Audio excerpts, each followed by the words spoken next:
अस्सलाम वालेकुम रहमतुल्लाहि व बरकातुहू।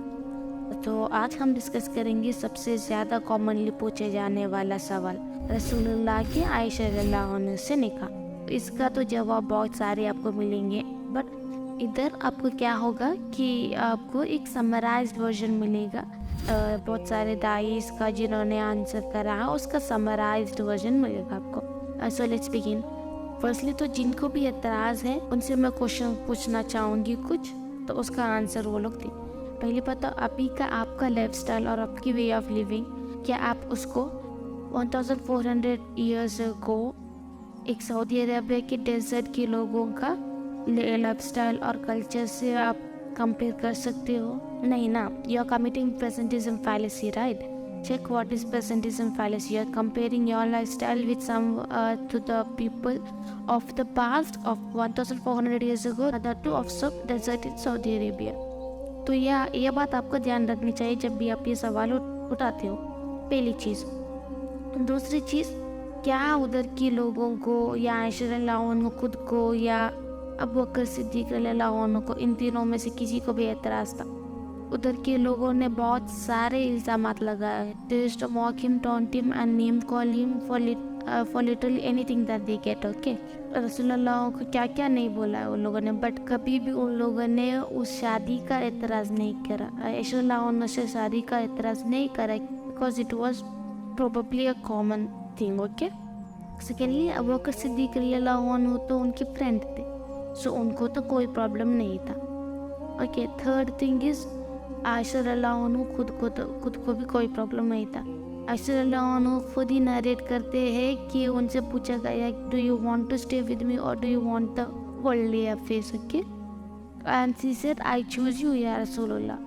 एंड शी नरेटेड 2000 प्लस हदीस, ओके? 2000 प्लस हदीस उन्होंने नरेट करा है रसूलुल्लाह अलैहि वसल्लम का वफ़ात के बाद, ओके? उनमें से कोई भी एक हदीस उठा के लाओ जिन पे वो एतराज़ कर रही है, जिन पे वो बोल रही है कि वो शादी से खुश नहीं थी, उनके मर्जी के बगैर शादी हुई है। You can not find a single हदीस नरेटेड बाय हर। इससे क्लियर हुआ कि किसी को भी एतराज़ नहीं था, ओके? उस वक्त के ज़माने के लोगों का एतराज़ नहीं था। आयशा रज़ियल्लाहु अन्हा खुद को एतराज़ नहीं था, उनके फादर को भी एतराज़ नहीं था, तो आप लोग कौन होते हो सवाल करने वाले? If you yourself believe in that liberal ideology of my life my choice, my body my choice, तब तो आपको कोई भी एतराज़ नहीं होना चाहिए। Third thing is, age of consent और फॉर मैरिज आपके अकॉर्डिंग क्या होना चाहिए? क्योंकि इस ज़माने में भी अलग अलग कंट्री का अलग अलग एज ऑफ मैरिज के लीगलाइज्ड है, ठीक है? कहीं पे 16 है तो कहीं पे 18 है तो कहीं पे 21 है, ठीक है?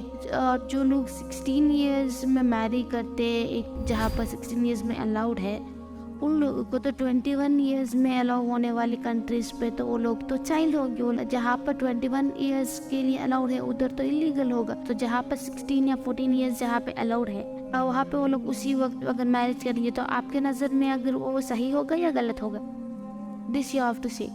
And the so called western liberal ideology that you carry on, जो अमेरिका है, जो वेस्ट है, उनके यहाँ भी आज से 200 साल पहले देख लो 10-12 इयर्स में भी शादी अलाउड हुआ करता था। If you go back 200 years ago in America, okay? ये तो 200 इयर्स पहले की बात है और हम तो 1400 इयर्स पहले की बातें कर रहे हैं। अगर किसी हिंदू या क्रिश्चियंस को एतराज़ है तो you can C on screen उन लोगों के रिलीजियस फिगर्स ने भी बहुत ही कम एज में शादी करा हुआ है, और ये आपको दिखाया गया है बस इसीलिए ताकि आप खुद की किताबें भी देखें, उसके बाद इस्लाम की चीज़ों पे सवाल उठाए। जो चीज़ आपकी खुद की किताबों में है उसके ऊपर आप सवाल कैसे उठा सकते हो, ठीक है? And the another thing is, the ulamas have difference of opinion in this marriage itself. Like every other ulama will not agree with that 9-year-old thing. उसका भी मैं रीज़न बताती हूँ, बट जो भी 9 years वाली चीज़ पे एग्री करते हो या नहीं करते हो उलमास, all of them said this thing. When Aisha रज़ियल्लाहु अन्हा's marriage was consummated, she was an adult, okay? जो लोग 9 years का बोलते हो वो तो आपको पता ही है कि बुखारी और मुस्लिम में हदीस है Aisha से ही narrated है कि marriage was conducted at 6 and consummated at 9, right? जिनको ये इस बात का एतराज़ है वो क्यों एतराज़ है, we will see one by one, okay? The thing is बहुत सारे दूसरे ऑथेंटिक जो हिस्ट्री की चीज़ें हैं उससे ये कॉन्ट्रडिक्ट करती है, ठीक है? ये 6 years वाला शादी जो है वो उससे कॉन्ट्रडिक्ट करती है. We will see through it one by one. All of the scholars agree that Asma radiallahu anhu was 10 years older to Aisha. She was 27 years when the Hijrat to Medina was done. That means she was 14 years old when the revelation was started. So if she was 14 years old when revelation started, then Aisha should be 4 years of age when revelation started. That is at 6 not 680. If you consider this also, इसमें किसी का भी एतराज़ नहीं है. आसमा रज़ियल्लाहु अन्हा का वफ़ात उनकी 100 years में हुआ था और वो 73rd हिजरी में हुआ था, ठीक है? So if you consider that Asma radiallahu anhu is 10 years older to Aisha and Asma radiallahu anhu died at 100 in 73rd Hijri, it means when the revelation started Aisha radiallahu anhu should be 4 years of age, okay? If you consider that, then Aisha radiallahu anhu cannot be 6 years of age when she was married and cannot be 9 years of age when the consummation was happened. So even if you consider that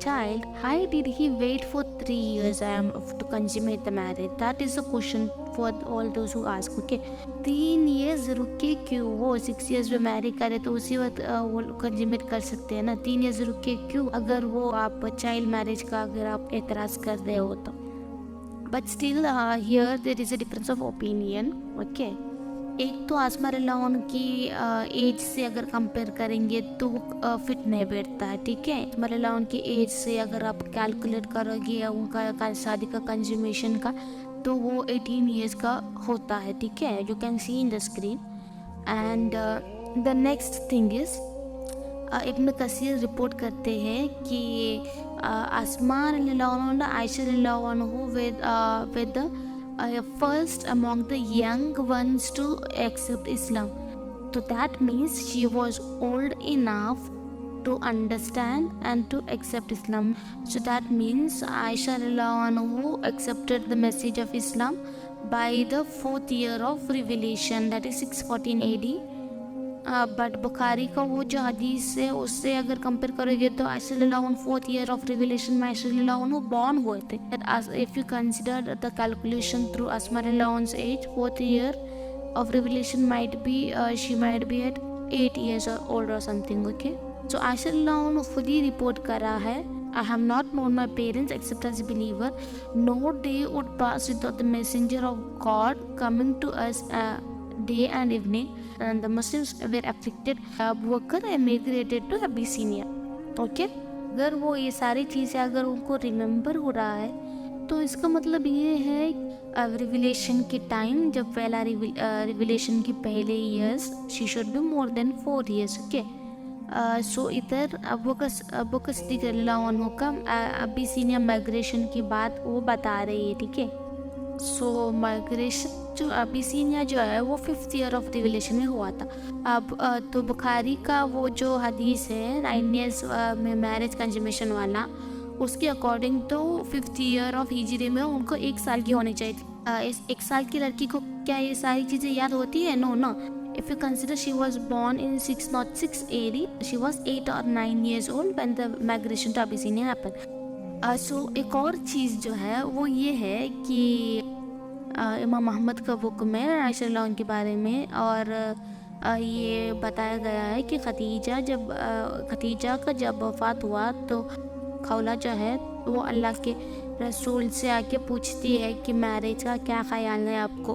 वो marriage के लिए suggest करती है कि if you wish you can have either a virgin और non virgin, okay? He said, who is the virgin? She said, the one who is the dearest of you of all creation, Aisha, daughter of Abu Bakr. Okay, Khawla here she is suggesting a woman. suggesting a woman to marry. Okay, she said there are two women, one is virgin and one is not virgin. So it means Khawla is suggesting a young woman, not a child. Khawla suggest इसीलिए कर रही है क्योंकि वो रसूलुल्लाह सल्लल्लाहु अलैहि वसल्लम को बोल रही है कि आपके बच्चे छोटे हैं, आपको शादी करनी चाहिए. When she is suggesting Ayesha रज़ियल्लाहु अन्हा, obviously she should be a woman, not a child. एक और चीज़ है, इमाम अहमद ने ये रिपोर्ट करा है कि आयशा रज़ियल्लाहु अन्हा पहले से इंगेज थी. ठीक है, ज़ुबैर इब्न मुतय्यिम से पहले से इंगेज थी. और जब रिविलेशन हुआ और अबू बकर सिद्दीक़ रज़ियल्लाहु अन्हु और उनके फैमिली ने जब एक्सेप्ट करा इस्लाम को, तब ज़ुबैर इब्न मुतय्यिम ने एंगेजमेंट तोड़ा क्योंकि he was a disbeliever. Okay, इसका मतलब आयशा रज़ियल्लाहु अन्हा का पहले से एंगेजमेंट हो चुका है. ये जो 9 years वाला है उसमें प्रॉब्लम क्या है, जो स्कॉलर्स इख्तिलाफ करते हैं और बोलते हैं कि 9 years में कंसीव नहीं हुआ है बल्कि वो 18 years थी. ठीक है, उन लोगों का इख्तिलाफ ये है कि चेन ऑफ नरेशन में एक आदमी है हिशाम नाम के, यही आदमी चेन ऑफ नरेशन में आता है सारे 9 years वाली चीज़ों में. ठीक है, बुखारी में हो या मुस्लिम में हो. तो वो इराक जाने के बाद ही वॉज फॉरगेटेबल और उनको भूलने की, बुखारी और मुस्लिम को ये पता नहीं होगा. ठीक है, और अगर 9 years वाला ले भी लिए एज ए सेड, तो you have to ask this question कि 3 years वेट क्यों करे. And Aisha was the only virgin that prophet सल्लल्लाहु अलैहि वसल्लम मैरिड. If he was so into children you could have married other ladies also who were very young. Okay, but this was the only lady that was young. And Aisha radiallahu anha calls herself as a woman itself. Okay, around 3 years after marriage she was there in the battlefield. इधर उधर भाग रही थी सब wounded soldiers को medical help देने के लिए. Okay, so if she was a child, would she do that? Or Prophet sallallahu alaihi wasallam take her to the battlefield? Because Prophet sallallahu alaihi wasallam doesn't allow children to go to the battlefield and participate in the battlefield, but she was there with other women helping out, and it also indicates that she was mature enough. And according to Islam also, the marriage can be consummated when the father of the girl is agreed, and when the girl herself agrees, there is no health issues, and she has attained puberty, and she is also mentally mature, and there is no any health risk. These are the things that are necessary for marriage in Islam to be legal. Okay, and Aisha radiallahu anha ticks all the boxes, even if it was 9 years old consummation or 18 years old consummation, according to the scholars. Because if you consider the 9-year thing also, the question again, why did 3 years of waiting period was there for consummation? And about the war thing, she was at the battlefield nursing the wounded soldiers. Okay, yeah, as I said, the thing over here is the children were not allowed in the battlefield. One thing. Second thing is also indicates that she was mature enough. If you consider the 9-year-old thing also, the question might be, why do the people of that age marry young? Because the life expectancy was low, and there was a lot of chances of dying without proper medical health facilities and diseases and wars. So in order to ensure that their progeny is forwarded, the people used to marry young and they used to mature young. आजकल के ज़माने में school जाने वाले बच्चे may be 8-9 years में उतना mature नहीं होंगे जितना उस वक्त के ज़माने के बच्चे मैच्योर होते थे. Because they use to be on field, they use to work. Okay, they use to work, they use to go to fields, they use to take care of the younger siblings. आजकल की जैसे solve नहीं है ना, खाली school जाओ, आओ, homework करो और बैठो. When you get struggles you mature, and you mature earlier. This is a complete thing. Okay, so we came to know why shouldn't we judge an incident of 1400 years ago for today. इस्लाम में marriage legal करने के लिए क्या क्या ज़रूरतें हैं. And as I said, the prophet सल्लल्लाहु अलैहि वसल्लम उस चीज़ पे खड़े उतरते, जो भी वो बोलते हैं वो उस चीज़ पे खड़े होते हैं. वो खुद अगर वो फॉलो नहीं कर रहे तो लोग पूछेंगे ना, आप खुद ही फॉलो नहीं कर रहे हो और हमें पूछ रहे हो. So nobody questioned that, because everyone know कि Aisha radiallahu anha ticked that boxes of legalizing marriage in Islam. And marriage का पर्टिकुलर एज क्यों नहीं है ये भी हम लोगों ने जाना, क्योंकि आज के ज़माने में भी कोई एक पर्टिकुलर एज नहीं है. हर कंट्री का अलग अलग पर्सपेक्टिव है लीगलाइज करने के लिए मैरिज को. और थर्ड थिंग हमने बोला इख्तिलाफ है, 9 इयर्स वाला जो चीज़ है उसमें इख्तिलाफ है और इख्तिलाफ क्यों है। और हमने ये भी बोला कि किसी को भी एतराज़ नहीं था, उस ज़माने में किसी को भी एतराज़ नहीं था, इसलिए खुद को एतराज़ नहीं था तो आपको क्यों एतराज़ है। Some people will come and say that one who was still a child when marriage, so how can she give a consent. तो फिर बाद में प्रॉफेट सल्लल्लाहु अलैहि वसल्लम ने पूछा था ना कि do you want to stay in the marriage और no, she could have said no if she doesn't wanted that marriage, right. Doll से प्ले कर रहे थे, ये वाला इतराफ भी होता है कि वो डॉल से प्ले कर रहे। तो यू हैव आल्सो द हदीस where after the marriage consummation when she was old enough, that time also she was playing with the doll. There are women who play even when they are little bit older also. Okay, I just summarized everything that I could get on, okay, refuting this particular thing. So see you all in the next video. Assalamu alaikum warahmatullahi wabarakatuh.